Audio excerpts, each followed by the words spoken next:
Can you tell us a bit more about your rally tomorrow? Okay. What will you say lah? Okay, I'll tell you my secret. Okay, I think we have decided to have a rally. I think we also want to hold it indoors.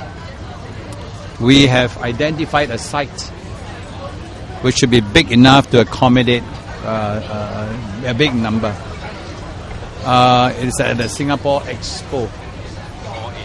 What? Hall 8. Yeah, so how? How to shout, is it? Okay, I say here, I say there, okay? I have to repeat, okay? You see, I'm such a fair chap, you know. Okay, we are going to have an indoor rally. It is at the Singapore Expo. We will start about 7:30. Can you hear me? 7:30. Some you know. 7:30 p.m. Is hall number 8. Okay. Hall 8. Hall 8 lah. Number 8 lah. Correct lah. How many people can 8. you Apparently can take up to 10 plus thousand. Yeah, 10. Oh, I don't know, sitting or that's not all standing. More than 10,000. Minimum 10,000. Minimum 10,000. Yeah.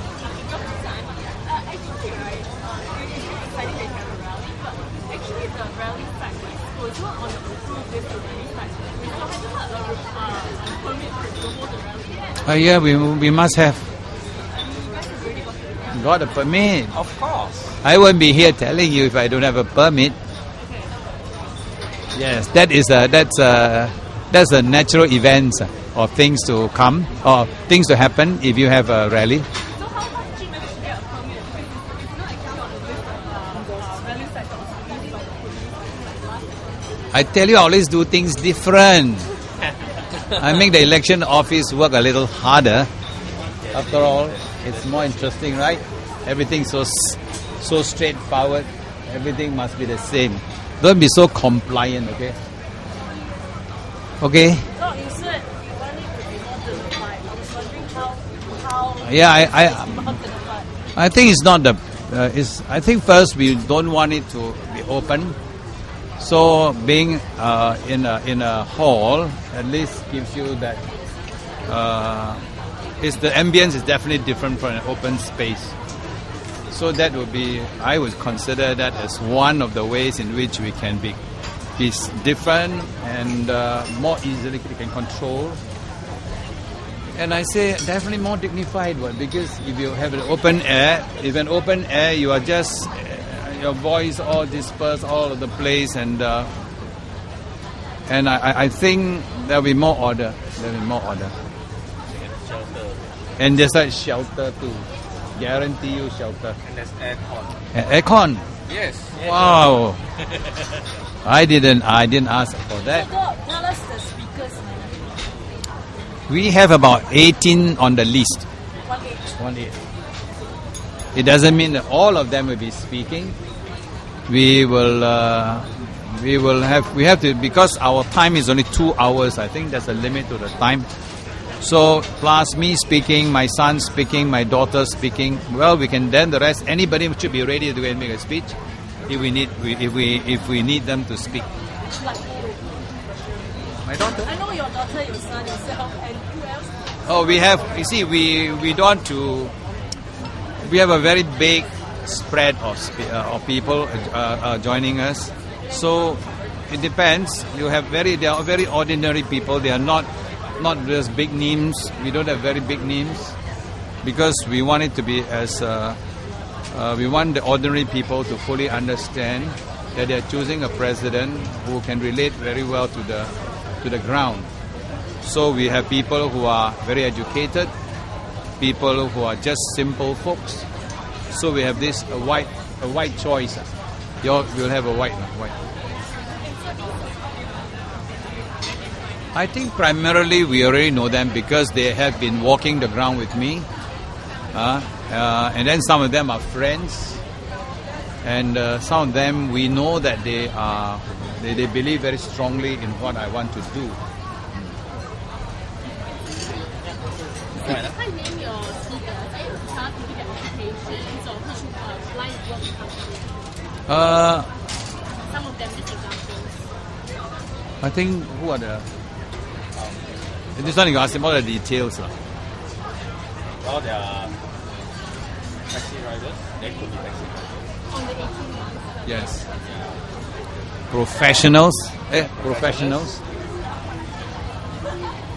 They are ordinary folks. Including your patients, right? Yeah. Who's our patient? Oh, I don't know. Maybe. Nurse? My nurse? Yeah, nurses. So supposed to say that on the list of 18 are taxi drivers, professional patients, doctors, nurses. Yep. But they might not speak. Correct, yes. Sorry? What are topics that we raised? I think I want to make sure that all my speakers must fully understand the limits that they can speak.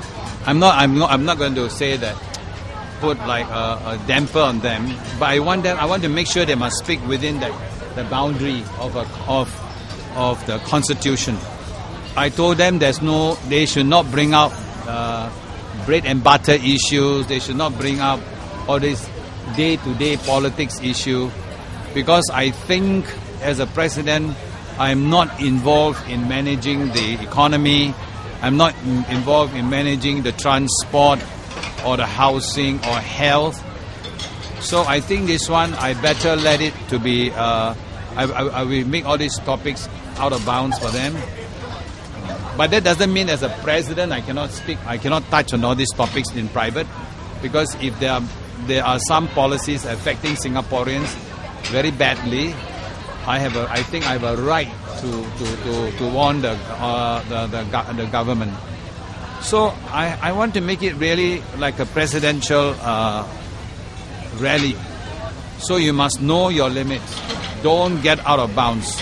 Because it's very easy, I can go and rally the ground by saying, well, the healthcare cost is so high, I can extend the age of the taxi drivers, right? I can manage your economy, okay? I can, what did they say, some of them, in the yesterday I think there was some mention, I thought it was out of bounds. I thought some of the discussions were not really within the boundaries of the president. Yeah, yesterday, yeah. So could you comment a bit on That's why now you ask me, I can't remember some of the, but I know the topics when I read. Hey, this should be out of bounds. So overall, find it No, I think it is easy to champion such causes. It's very easy to champion such causes and make the ground and work up the ground to win votes. But I don't want to do that, because if I do become a president and I make such great promises, I don't know whether I can deliver or not. I don't think I can deliver, because that is within the various ministries, and also I don't want to add pressure on the ministries. If I'm a ministry of health, and then they say that they want to take care of the old age issues and so on, the poor ministry will be under pressure, and that will you might start to create this unnecessary friction between the president and the government. So I want to know what is it that I can do, and what is it that the government can do. I think I have to make it very clear. If we don't have this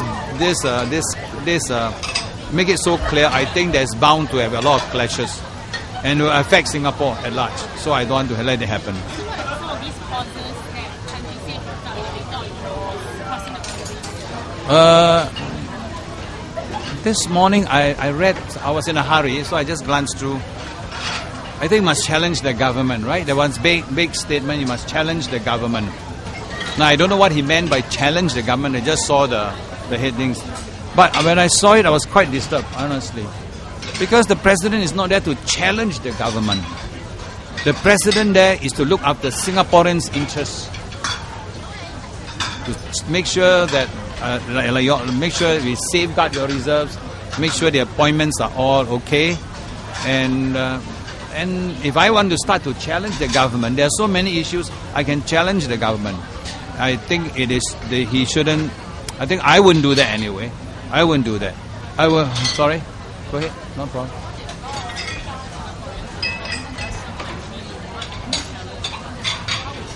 No, this one should be taken in private. It shouldn't be in public. There's a lot of difference in private and public. No. Because you see, we must bear in mind that we don't want to create dissent between the president and the government in power. Because we have to think interest of Singapore first. If we start to have this problem, how are we going to affect? It's going to affect our whole country, and I don't want to do that. I think the important thing is I want to work closely with the government, but that doesn't mean I will listen to. I become like so weak and just toe the government line. Because that's why I said it's important. As a president, I cannot be a proxy to any political party. The day I'm a proxy to any political party, say let's say they see me as so PAP, or they see me so SDP. Now that will start at a very wrong footing already. So I don't want to be a proxy of any political party. So all my speakers do not belong to any political party. Many have actually asked me if they can speak at my rally, but I have to reject them. I say I'm sorry. I don't want it to be seen as we championing any particular political party. So those who ask you, they can speak it already. Are they PAP or opposition or both? No, they are all neutral. I mean, those that asked you and you said that you rejected them. Oh, yeah, from both sides. Both sides. I think it's very important. Must make that distinction very clear, or else I think there will be a lot of clashes between the president and the government. Well, do you pick this conference deliberately at this time? I don't know. He picked. He's calling. No, it's quite usual. No, because I want to spend some time preparing for the rally this evening. And they have never given me a break. So at least they must, they all think I'm Superman, They plan the program from morning. This morning at 8 o'clock, I'm out already until now. So I need some time to prepare, and also some time to honestly to prepare for the rally. I have to make sure that there are certain OB markers that my speakers must keep to within those OB markers. I don't want them to go there and talk about how they want to help the healthcare system, or some financial things they want to do. I think no. I think let's leave it to the ministries. I won't vet, but I will advise them. I think I don't have to vet because I think Singaporeans are by and large quite disciplined. I just tell them this is the thing. So you see, they must believe in me, or else they can go and or else they will say something out of bounds.